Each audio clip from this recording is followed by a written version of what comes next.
Thanks for joining me once again, where today we're dealing with a video by Stephanie Keto Person, which is entitled My Biggest Concern About Carnivore and Keto Diets. I should preface this critique, if you like, of this video with a statement, a disclaimer, that I consider Stephanie to be a friend and I respect her a great deal. However, of late, in the last notably 3 to 4 months, the tone and tenure of the videos coming from Stephanie have been progressively worse in quality, in my humble opinion as a scientist. And she seems to me to have lost her way quite considerably, which I think is unfortunate. Nonetheless, we will deal with Stephanie's video in our usual relatively dispassionate fashion and see what she has to say. The other caveat to this video here is that I have not watched this through. I do not know what Stephanie is going to say. While I have a fair idea, I don't know for sure what she's going to say. And this will be an off-the-cuff reaction to her video. So, Stephanie, off you go. What's up, everyone? Welcome to my channel, where we talk about all things health, including these low-carb diets. Now, if you hear the popping and crackling, I'm making some pork belly snacks. Yeah. But with that said, I want to talk about the thing I'm most concerned about, which is not why I sound nasally. I got my fence finished. Hurrah. About did my body in to do it too. 10 acres, a lot of it by myself. So I just pushed my body too hard. But let's get into it. What you're not supposed to do. It's the electrolytes. The electrolytes are the problem on low-carb diets. Not necessarily, Steph, at all, in fact. If you do it remotely sensibly and correctly, electrolyte disturbance will not be an issue, in fact. I've said it a million times, but I need to say it again just because why not? I think Stephanie looks incredible for a woman who is 55 years of age, don't you? Anyway, electrolytes, not an issue on a low-carb carnivore diet if you have a sensible approach to it, which we can get to if that becomes salient. People do not understand. They become so chronically dehydrated. Not necessarily, Steph. No. Carbs make you hold on to water. Among other things, yeah. But that doesn't make carbs good. Carbs are a bad thing in the diet on balance. When you add up all the negatives with 1 or 2 proposed positive effects of carbs, what you will find is that carbs should not be in the human diet still. Carbohydrate. Okay, so with carbs, your body is able to hold on to sodium, potassium, magnesium, calcium a lot more easily than if you were to just eat carbs. If you ate carbs... No, Steph. Sorry. False. Not true. I, for one, consume basically, to all intents and purposes, no carbohydrate to speak of whatsoever. And I am not lacking in electrolytes. I am not dehydrated. I am not suffering any form of electrolyte disturbance or dehydration symptom of any kind whatsoever. So your generalization about low-carb and keto diets in terms of electrolyte issues, sorry, no. Carbs, you would be fine. I mean, this is Stephanie Keto Person. Stephanie, who has promoted a ketogenic diet for years and years and years on social media and has lived a ketogenic diet for decades herself. And now suddenly she's suggesting that we need to eat carbs. What is going on in the world, boys and girls? What is happening to us? You do not need to consume carbohydrates in your diet. Not 1 gram ever. If you had the right nutrient balance and high mineralized foods like pork, which is going to have sodium and potassium, or avocado for potassium, No, don't eat avocado. or supplemental magnesium, or magnesium chloride on the skin, magnesium glycinate that you would consume.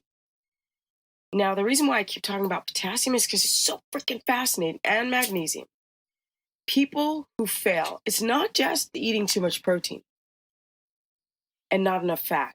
The real problem is the danger of the heart from doing keto or carnivore without making sure over time. Well, hang on. I thought you said the main problem was electrolytes. Now you're going to skip to the heart? This will be interesting. Tell us all about the heart, Stephanie. That you're balancing your electrolytes. There is a reason why Okay, so it's a connection between electrolytes and the heart. Fine. But as I said, a reasonably sensible, well-designed, ketogenic or carnivore diet does not necessarily lead to any form of electrolyte problem whatsoever. What's next?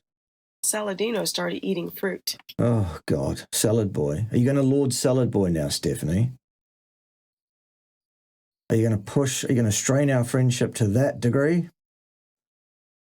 Saladino is not a good source of information, and he is not someone you should look up to for an example on any aspect of human nutrition whatsoever.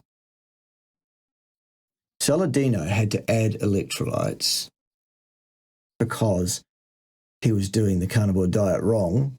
He did it wrong, and he never really was one. He was making several very clear, very obvious mistakes in his application of the idea of a carnivore diet. Most notably, he was eating a significant amount of organ meats. You should not do that. Secondly, he was consuming insufficient protein for his individual needs, and he was failing to get sufficient protein in one hit, i.e., a 1 meal a day approach, in order to cause the insulin bump that he needed to prevent his kidneys becoming leaky and losing his electrolytes. Simple as that. Don't eat organ meat. Eat 1 meal a day and eat sufficient protein to give you an insulin bump sufficient to maintain the integrity of your kidneys. That's all there is. It's that simple. It doesn't get any more complex than that. There is nothing to worry about on a ketogenic diet or a carnivore diet if you follow those guidelines I've just given you. We're done. But Stephanie's not. She's still got 9/10 of her video left. Let's see what she's got for us. On carnivore. There is a reason why Frank Tufano. Frank Tufano, another prime example of someone to absolutely ignore and not pay any attention to whatsoever. The boy is a failed actor. The boy will do anything, literally anything, for attention, and that includes gay porn, Stephanie, if you didn't know that. Okay? Frank Tufano is about views, about clicks, about being as sensational as possible. I don't believe a word that Frank Tufano had to say on pretty much any topic, actually. And if you do, more fool you. Okay? What's next? Developed high iron. I don't believe that for a second. Did he ever show any corroborative evidence that that was so? I don't believe he did. And issues, and it almost like wrecked his health to do strict carnivore. That's what he said, to be sensational and to get clicks and views. Was it true? I don't think so. A lot of you people are not, like, you're so dogmatic and so obsessed with these. Right, you've been listening to Saladino too much. I can tell straight away from that. That's rubbish. Absolute rubbish, Steph. I'm sorry. At the end of the day, there is a correct species-appropriate, species-specific diet. There is correct, robust, scientifically valid information, and there's everything else. That's not dogmatism. That is a focus on what is true and demonstrable. Dogmatic, no. these diets. Like, people do this with veganism.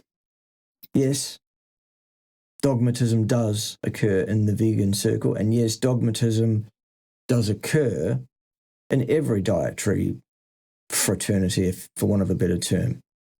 That doesn't mean everybody who's telling you that there is a correct answer here, there is a robust, scientifically valid answer here, and everything else is wrong. That's not dogmatism. That's something different. Okay? You have to look at your existing health. Some of y'all can't do this shite.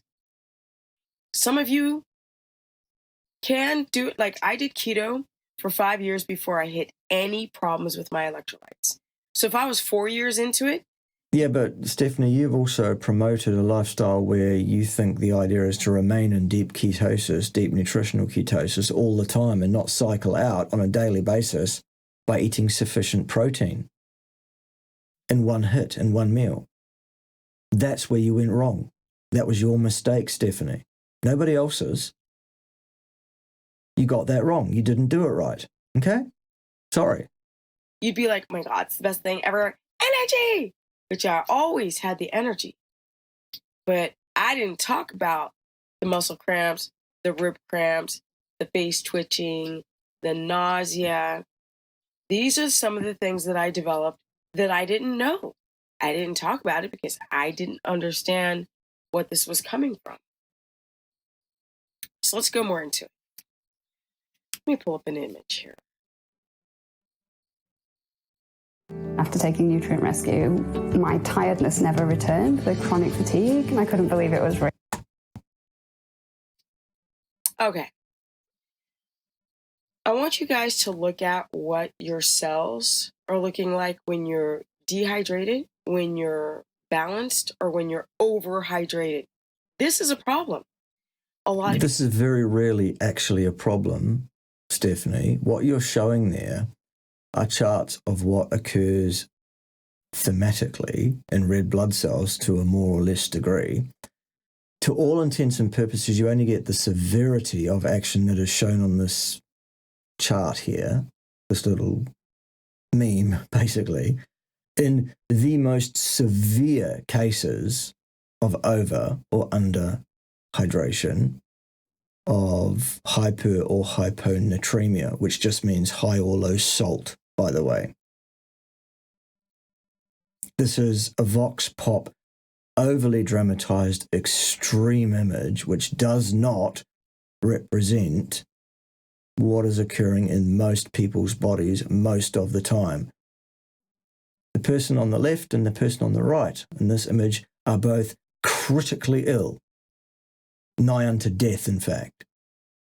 And that's not what occurs when there is a slight disturbance to your electrolyte balance if you do the carnivore diet or keto diet wrong. Okay? If you guys are drinking gallons and gallons and gallons of water, then the cells, they become overhydrated. They don't hold on to water very well. So you're still dehydrated, drinking a shite ton of water. And y'all aren't balancing your electrolytes. Whoa, here we are. Okay? That's Redmond's real salt. It's my favorite salt. Really good quality salt. Let's get more into this here. So you can see that when you're dehydrated, this is what your cells look like. Your body tends to... No, when you're severely, critically ill with dehydration, maybe. Pull the fluid outside. Pulls the fluid from the inside of the cell to the outside of the cell. That's when that's a problem. That's a problem. Okay, so when your body's starting to pull fluid from inside of the cell to outside of the cell to try to find some kind of desperate balance, these are the types of things you might notice. That's when you are very severely dehydrated, when that happens, Stephanie. When you are overhydrated, it's the opposite situation. Okay? Muscle weakness. Okay? You might notice things like lactic acid buildup when you're trying to work out. You will always have a buildup of lactate actually, Stephanie, lactate on exercise. That's normal. You'll have your calf might lock up. Yeah, but if it does, that's nothing to do with lactate in any way, shape, or form. Or you notice that your face starts twitching. That's probably most likely a magnesium-related issue. Numbness of the fingertips. You guys might be thirsty, even if you're drinking a ton of water, like I said. We've got the whole exhaustion, the spike in freaking blood sugar when you don't have enough sodium potassium balance. Well, that would only occur to a significant deal if you are consuming exogenous carbohydrates to any degree. Gluconeogenesis isn't going to do that to you. So that's taken care of if you're eating an appropriate diet. No problem still. What's next? I'm telling y'all. Okay, we've got stress is one of the things. People don't recognize stress. When your adrenals are stressed out, okay, this impacts aldosterone. And when you're having issues with aldosterone, you can't hold on to your minerals. That's a vast oversimplification, actually, of what is ostensibly a very complex system of feedback. So, just know, again. It's crazy. You guys will just dump potassium. Some people will under certain circumstances, yes. But anyone who is following an appropriate, well-planned, well-executed carnivore or ketogenic diet will not experience these issues, Steph. And when you dump potassium, you're risking your health massively. Sure, if that occurs to any degree, you bet. However, in the vast majority of people, the vast majority of time, this does not occur until you are critically ill. There are great homeostatic mechanisms that prevent the degree of sodium loss that would be required to cause you to become ill. Okay? I talk to people that are like, do I really have to eat avocado? Do I really? No, you really don't. Avocado is a plant. There is no place for that in human nutrition. Have to mind my electrolytes? I'm like, if you don't. Not if you do the diet correctly. You don't need to mind those things at all, no. Mind your electrolytes. Not only can you damage your kidneys with eating all that protein being dehydrated, but you can damage your heart. Doing the very thing that will actually prevent the loss of the electrolytes that keep you viable, a decent bolus of protein every day, Stephanie, is the thing you're now telling people or alluding to people that they should avoid. That is irresponsible, Stephanie. I'm sorry. You need to stop saying that. That is totally, utterly unacceptable. Okay? What's next? Carnivore or keto over time. Not a woman today, a consultation. She's like, Stephanie, she's like, I really like you, but I don't like when you're calling out people. And I'm like, well, I'm not really calling out people. I don't say the names, but I get so angry. Yeah, I get a lot of that too, Steph. But nonetheless, when someone is wrong, it needs to be pointed out because you cannot just let people say the wrong thing on the interwebs scot-free. It is the responsibility of those of us who are actually qualified, credentialed, experienced scientists to point out to those who are not when they make erroneous statements that could lead people to damage and harm. And I'm sorry, Steph, but that's what you're doing here. And it needs to stop, please. Okay? And I said, what do you do when you have people coming in with kidney damage? Because somebody said, eat as much protein, just go for it in the beginning. Protein consumption does not cause kidney damage, Stephanie. Okay? Please get this right, because you're not getting this right at all. So far, if you're sitting in my class, you're repeating it next semester, you're failing. Okay? Friendship aside, this is not good, Stephanie. This has to stop. Not checking out somebody's ability, their kidney levels of their GFR, their filtration rate. They're not checking out to see if their kidneys are filtering properly. You don't have enough fluid, you have protein byproducts that get stuck, waste products in the kidneys, low function, and if your liver is functioning poorly, which so many of you have lower functioning liver on this diet. But that's just words, Stephanie. Are you going to support that with anything at all? Any evidence that that's so whatsoever? Know it, because nobody's talking about it. I mean, there are people who talk about the body systems and stress, but they're not connecting it to doing a keto or carnivore diet. Why would they? A keto or carnivore diet is not stressful inherently unless you do it wrong.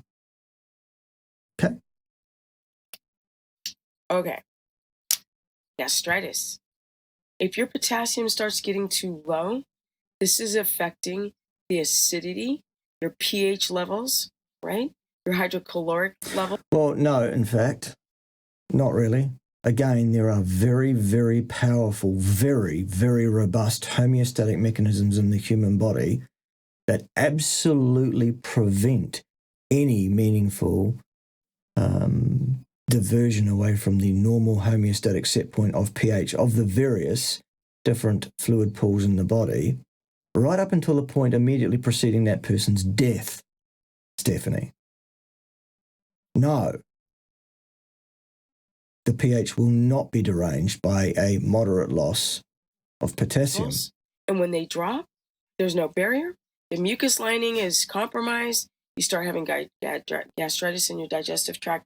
When you don't have enough potassium, you can't digest food very well. Sure, you need potassium in order to digest your food. Absolutely. That's why you should eat a species-appropriate, species-specific diet, appropriately designed and planned, and put in front of you by someone who knows what they're talking about. Okay?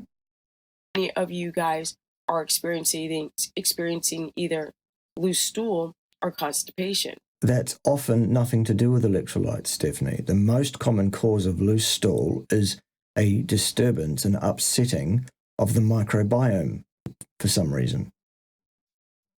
On carnivore or keto. And then they'll say it's normal. Oh, if you're not pooping, you're just like using all the protein. It's just stuff to just nonsense.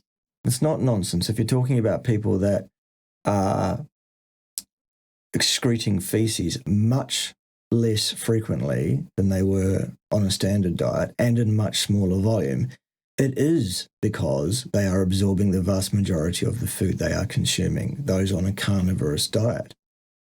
The vast majority of the bulk of stool material is indigested plant matter. It's a fact, Stephanie. For goodness sake.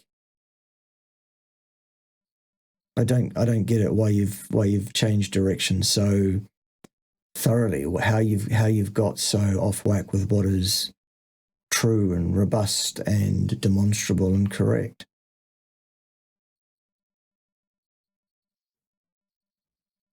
Okay. If you guys are having extreme cramps in the day, you're most likely potassium and magnesium deficient. You're most likely magnesium before anything else. Especially potassium. Especially magnesium, in fact. Okay? If you're having locked up cramps at night, that's severe magnesium, specifically magnesium. No. Goodness Christ. Where are you getting this from, Stephanie? Who told you that? Note. Okay. Let's keep it rolling.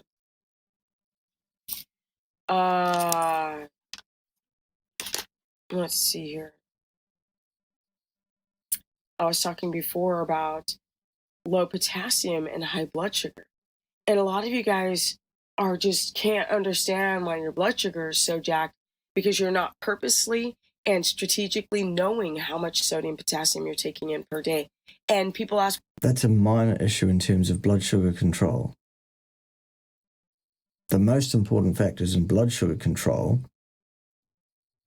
are the makeup and volume of your foods by way of the macronutrient splits.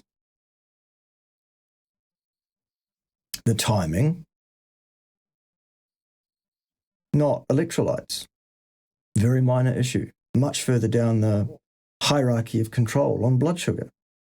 Well, how much? And I'm like, everybody's freaking different. Everyone. Avocado has more potassium than a banana. Twice. Doesn't mean you should eat either of those things. It's the amount. They're both plants. Plants are not food for human beings. But people feel instantly better on a banana because of the fructose is making your cells swell up with fluid. So you feel better, but you're going to actually get more potassium from an avocado if you can tolerate it. And of course, other foods. Meats like pork, some fish, some shellfish have good, really fair amount of potassium. Let's see here. Menstrual cycles. When you guys are doing, first of all, it's a couple things. First of all, if you don't have enough potassium, blood sugar could spike. Second of all, you've said that, and it's still not correct. You would have to be severely deranged electrolyte-wise for it to have any meaningful effect. For goodness sake. Menstrual cycle, your blood sugar spikes, and then it gets really high when you're low potassium.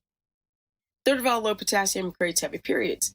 So if you're going to do low carb, carnivore, or keto diets, you must balance your potassium and your sodium and your magnesium and your water intake, period. Okay. The brain fog. It's not just candida. It's not just your thyroid. These are also reasons why people, they'll have a thyroid flare-up, they'll drop their T3 on carnivore, and then they don't know it, or they just don't balance their sodium potassium, and they can't think. The cells cannot communicate properly. They cannot. Okay. Your gut bugs, your acid levels, your stomach acid. No, we've dealt with that. That drops when you're low potassium. And goodness gracious me, Stephanie, stomach acid is the result of pumping chloride ions into the stomach, not potassium. Your stomach acidity depends entirely on chloride. Okay? And then candida, parasites go to frickin' town just because your potassium is low. No. So you cannot get it just from meat. Although I think I'm burning my bacon. Let's hold on. Let me turn it off. I'll be back. Wow.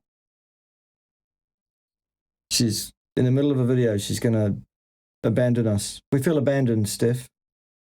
I wonder how long she's away for.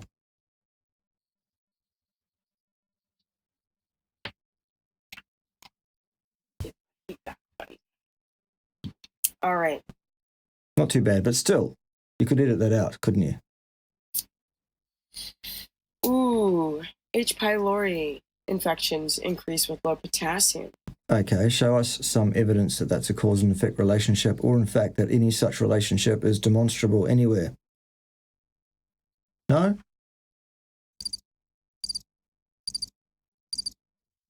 It's just words, Stephanie. Show us some proof that it's so.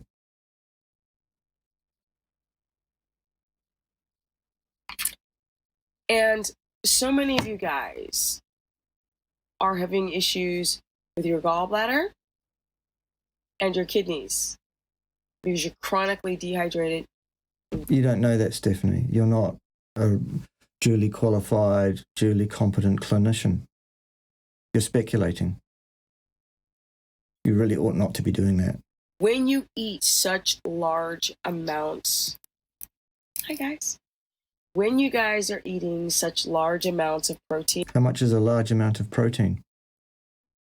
There's no common sense to this. Well, the common sense is to eat the appropriate amount of protein for a human being, for their needs, which are a little bit individual, but we can have a rule of thumb around which we can start gauging where around about the right level is. So why don't you tell us, Stephanie, what's the right level of protein per day for a person? Okay, you have to know what's going on with your existing health when you're doing carnivore or ketogenic diet. You cannot slam all that protein down. How much is all that protein? The electrolyte balance is not a joke, like I said. No, it's not a joke, and it's also very well maintained by the human body under most circumstances.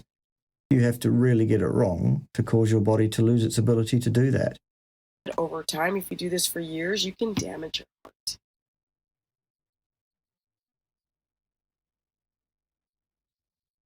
You have to be purposeful when you're doing carnivore with the amount of protein that you're consuming. Correct, and you need to listen to someone who knows what they're talking about with respect to what the protein requirements are. That's also important, listening to someone who knows what they're talking about. What is your GFR? I'm not asking about your cholesterol. But what's that got to do with the price of fish in China? How did that come into it? GFR, your blood pressure, right? Because if you don't have enough sodium, if your potassium's too low, you could have low blood pressure. There are literally hundreds, that's an appropriate use of the word literally for once, literally hundreds of different things that can affect your blood pressure, Stephanie. Sure, electrolyte balance is one of those. Are you going to assume anybody with a slight derangement in their blood pressure is because of electrolyte disturbance? And again, please remind us what makes you competent to speak as a clinician. I'm confused. Well, one of us is anyway. If you could have high blood pressure because you guys cannot regulate the pump of sodium and potassium in and out. Okay, so a complete speculation based on one of the factors that can affect blood pressure. A factor that will not be a problem if you sensibly plan and execute a carnivore or ketogenic diet properly by getting some advice from someone competent.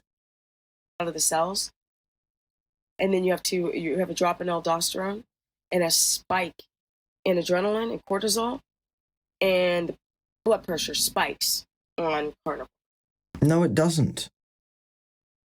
I've been carnivore to all intents and purposes with very mild, occasional transgressions against carnivory for over 8 years now, Stephanie.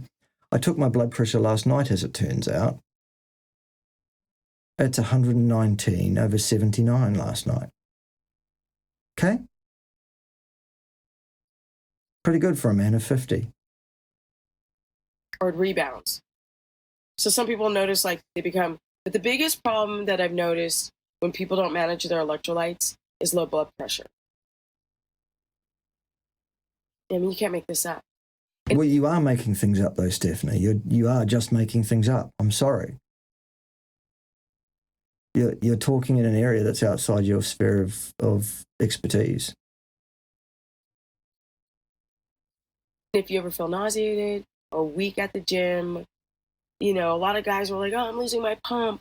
No, you can't. So first of all, you can do strict carnivore. Yes, you can. But people are not purposeful. They don't organize. Correct. And they listen to people that don't know what they're talking about, people that tell them to avoid protein, for example, without actually stipulating any gauge or guide of any kind as to how much protein they should be taking in. Like, here's my sodium, here's my potassium, here's my magnesium, here's my adrenal. Based on what? Where would you get those numbers from? My adrenal homeostasis. Here's my GFR. Here's my liver function. Here's how many cycles of sleep I'm getting. This is how much HCl I have. Do I have a parasitical infestation? Do I have candida? Can I regulate my blood sugar? Because if you can't, eating all that protein... How much is all that protein, Stephanie? Is going to make everything worse. So what you're basically doing here is fostering and encouraging protein phobia, because you are not giving us any gauge on what you think an appropriate amount of protein intake is. This is irresponsible, Stephanie. There is an appropriate amount of intake of protein for a human being. That's where people should start. And when you're dehydrated because you're not minding your minerals, then you have problems with your kidneys. If you're eating an appropriate amount of protein and fat with the appropriate timing, you will not have to watch your electrolytes. It is a self-managing issue. And then you start having problems with your gallbladder. No. How many people doing these diets are having Hashimoto's? How many people are coming to the diet with Hashimoto's in the first instance? How many people are saying that that's one of the reasons for coming to the diet in the first instance? Count them. There's a few. There's like 3. Oh, 3. Right. How many people are doing the carnivore diet? What are you trying to imply here, Stephanie? Especially on carnivore. No. Hashimoto. You've said that, but you haven't supported that with anything other than giving us a number. 3. The number of the counting shall be 3. To 3 shalt thou count. To 4 shalt thou not count. Neither shalt thou count to 2, save by then thou then continuest to 3. 5 is right out of it. Good. How many people have Hashis? Many people have Hashis in the world. Many. Be very careful, you guys. How, Stephanie? You've given us no gauge of how we can do that. All you've said is somehow we need to avoid protein, which is false. Fundamentally false. Absolutely unequivocally false. Dangerous misinformation, actually. Very, very irresponsible. I'm not happy. Did you pick that? Right? It's a bunch of things you have to balance. It's not just do not. There are really 3 things you need to balance. Fat intake, muscle meat of ruminant animals intake, and the timing of those things. Salt and water is additional to that. And that's driven by your craving, which will tell you how much salt to add. Pretty much. Take these products. Do not take Element. Do not take Keto Chow.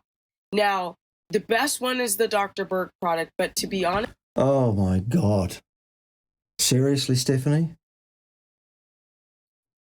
Number 1, nothing put forward by not Dr. Berg is robust, valid, and valuable. Number 2, you are not qualified to determine what a good product is. I'm sorry, but you're not. Honest, I prefer that you try to get the most of your electrolytes from food. Sure. From the sea, from the earth, from your meats. You have to work your ass off. Like, people are like, do I really have to try to find grass-fed? Do I really have to, eat every couple of hours? Do I really have to hit 200 grams of... You do not have to eat every couple of hours. Not at all. That's a very bad idea. Fat. The reason why people are not successful on these diets is because of the unwillingness to learn on how easy it is to jack up your health if you don't learn what your existing health is. I keep asking people, what is your hemoglobin A1C? People don't know. So I do have a sponsor called Let's Get Checked. Cha-ching! And they do GFR, glomerular filtration rate, which is the rate at which your kidneys can filtrate fluid to see if you're getting protein byproducts, getting stuck there. I'm starting to get more and more women develop. There are many things that can affect your GFR. Protein is just one of those things. If there is already a problem, protein in and of itself does not cause a compromising of the GFR. Gout on carnivore. That's an inflammatory situation. Some people don't know that they're experiencing anything. I didn't know that I was experiencing magnesium deficiency on keto until the 5th year. So be very, very careful when... Yeah, but also, as I said earlier, Stephanie, you were doing it wrong for 5 years by trying to stay in deep ketosis all the time and avoiding protein. Mistake. Wrong. Okay? People say like, oh my God, no, this guru did this and they're amazing, right? Well, then why did Paul Saladino have problems? Because he did it wrong, Stephanie. He ate way too much organ meat. You should not do that. He ate insufficient protein for his individual needs, and he failed to get enough protein in one bolus at least once a day to cause enough of an insulin bump to maintain the integrity of his kidney function. Okay? Simple. That's why he had a problem. If anything, it was insufficient protein for his needs individually. And you know that they were having problems the whole time they were saying they were fine. Even carnivore yogi had problems. Tons, kidney, thyroid.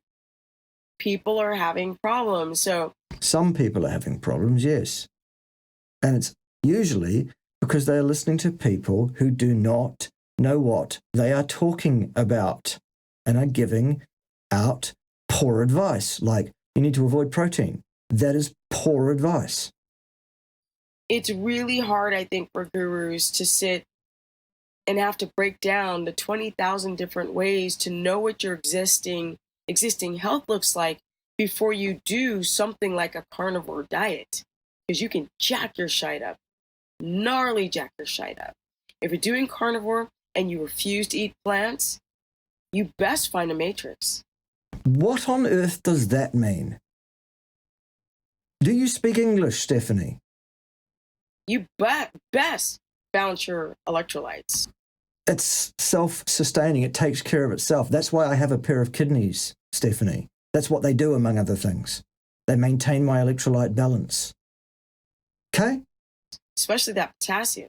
Because if you're not getting potassium from some of these plants, which are loaded in potassium, you best look... And what if you have a histamine reaction to seafood? What if I don't? How are you going to get enough potassium in? Well, enough potassium is found in the muscle meat of large ruminant animals, Stephanie. How do I know that? Because I do not have a potassium deficiency or any sign of a potassium deficiency whatsoever. Okay? Goodness sake. You have to eat enough fat. Yes, and enough protein. Both as important. And the ratio between them is very important, and you need to get it right. You have to adapt. You have to manage your blood sugar. No, you don't. Your body does that for you. What you have to manage is your diet.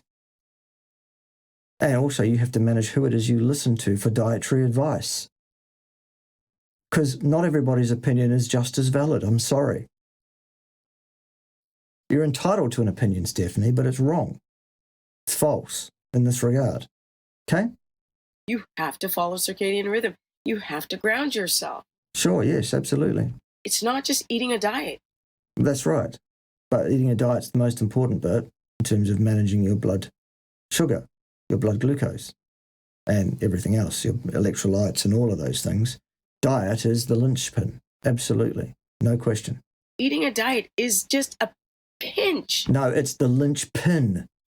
It's the most important thing by far. Of how to be healthy or lose weight or get strong or lift or whatever. There's so many varying factors to your hormones, to your minerals. Sure, all of those things are affected vastly, hugely, and immediately by your diet. To your micronutrients. Are you absorbing these freaking minerals? Yes, I am. What's going on with your gut? What's going on with motility? What's going on with the state of your liver? All good. Thank you. All of those things. So this was just a little, be careful for your electrolytes. You lose them very easily on keto and carnivore. And the longer you do it, the worse it gets. For which the only solution you've provided for us in this entire video, Stephanie, was avoid protein, which is absolutely the worst possible thing someone could do. It will lead to the exact opposite effect of what you're trying to achieve, which is the maintenance of decent electrolyte balance. A lack of protein will cause the opposite. It will cause you to leak electrolytes out at the kidney. That's what happened to Saladino. Okay? So if anybody says that they're fine and they don't need to find supplementation for their electrolytes and they can just get it from meat, they're either like dumb. I'm dumb, am I, Stephanie? Me, of all people. You've lost the plot, love. You can get all the electrolyte you need from meat and a little bit of additional salt added to taste, sprinkle, sprinkle. That is all. You don't need to supplement. Goodness gracious. I'm sorry, I don't mean to be rude. Well, you are being very rude, Stephanie, and very disrespectful to vastly knowledgeable individuals like myself. It's not a good look. Like naive, like dumb? No, Stephanie. That's projection. You're telling people to avoid protein. That is foolish in the extreme, I'm sorry. Bad advice. Naive, let's contextualize it. Or they're lying. Okay? Because we're not hunter-gatherers. Oh my God, seriously. Modern humans are fracked up. With those holes in your gut wall, you I don't have holes in my gut wall. just lose minerals.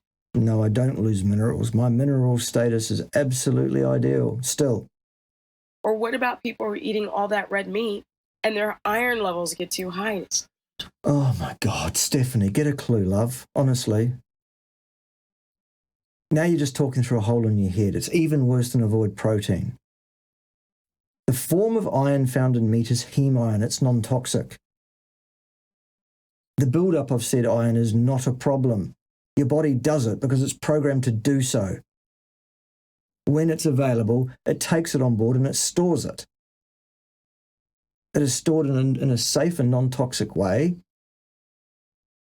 for later use. What are you talking about? Be careful for the protein. Oh, just nonsense, Stephanie. Really, really poor quality video here. Really bad information. Not impressed or happy at all. And watch your gallbladder when you start going more to fat. Well, if you overdo the fat and underdo the protein, sure. But that's only going to happen if you take advice from people who don't know what they are talking about. Stephanie, for example. There is no eat as much as you want in the beginning of the first stage of priming. That doesn't exist. Yes, it does exist. What do you mean it doesn't exist, for goodness sake? Yes, it does. Okay? For some of you guys have such low stomach acid and the inability to absorb your nutrients properly. And then there's that whole, like that image. Yeah, but a lack of stomach acidity is usually underpinned by the intake of plant materials. Intake the appropriate foods and the stomach acidity will fall into line. Sometimes there's a bit of a lag. Sometimes there are some things we need to do to encourage that. When we're dealing with clients, those of us who are competent clinicians, sure. But this is just noise, Stephanie. This is just, well, it's just rubbish. Sorry. There's the whole dehydration problem. Yeah, you've shown this. I've dealt with it. Look at that. Yeah, I have looked at it. It's rubbish. This is a vox pop meme, basically, an over-exaggerated example of what goes on. Vastly, hugely over-exaggerated. This is what's happening to a lot of you guys. No, it isn't. Still. On carnivore. No. All right. More to come, guys. I want to go. I would suggest, Stephanie, that perhaps a better idea would be a lot less to come. In fact, if this is the way you're going to be going, you need to do a lot better than this. You probably need to get some advice from someone scientifically competent and robust to help you with this. Because, as I said, and as I've made quite clear throughout this video, the quality of this is very, very suboptimal. This is unacceptable, in fact, Stephanie. I seriously suggest you call a halt until we can get this under control for you. Okay? You still look like you've got quite a bit to go, though. What's next? More into the psychology of people. You guys do not understand that the first couple years of your life, you've already been programmed. You've been brain like soap. Okay, so now you're just going to waffle. I think I'm done, frankly. I don't think there's anything further likely to be of any value in this, given what we've seen already in this video. I'm really am very, very disappointed, Stephanie. I do take it as quite a personal affront that you would make a video this poor. It's a shame. It really is. And I do hope that you can see the error of your ways and see your way to putting it right in future. I'm always available to help you, of course, and I consider our friendship to be unaffected by the fact that you've made a very, very poor video and I've had to give you a jolly good Bart K-style spanking on it. Hope to hear from you soon. In the meantime, the rest of you, you know what to do. See you next time when someone else will be wrong on the interwebs. Catch you then.